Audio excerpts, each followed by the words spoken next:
On heaven, do we have free will in heaven? Yes?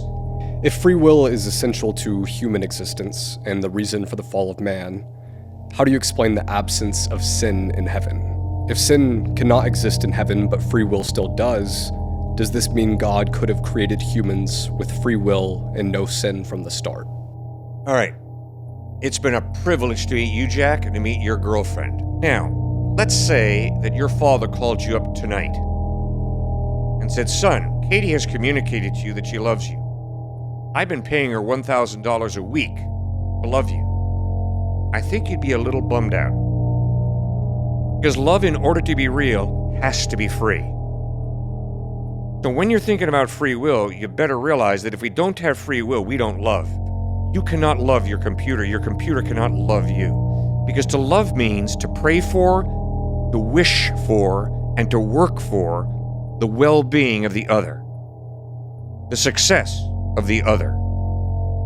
And so God creates us with a free will. Why? He creates us to love Him, and to love must be free, otherwise it is not love.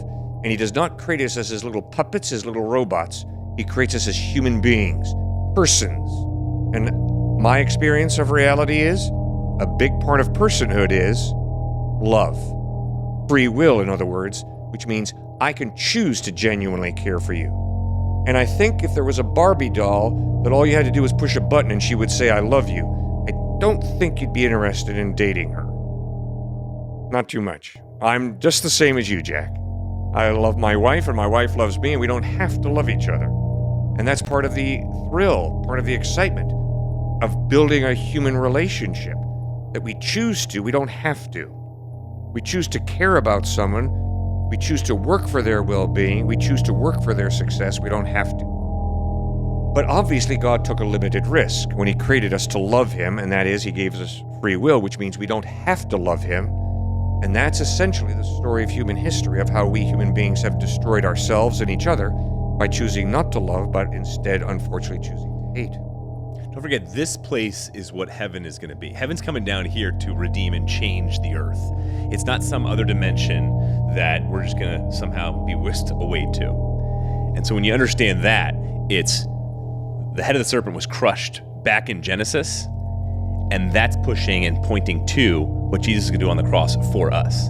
And when He did that on the cross for us, now the payment of all of our sin and all the destruction, cosmically, the fires out in California, sociologically, divorce, psychologically, depression, anxiety, bipolar, schizophrenia, all of those have been influenced by our sin and breakdown of the universe.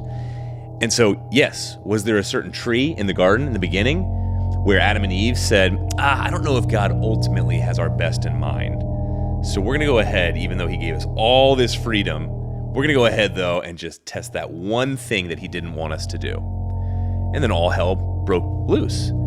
But because what Jesus did, it's pointing to the redemption of all things, where we will still have a free will, but everything will be changed and made new. So all we will want to do is worship God and the goodness He provides.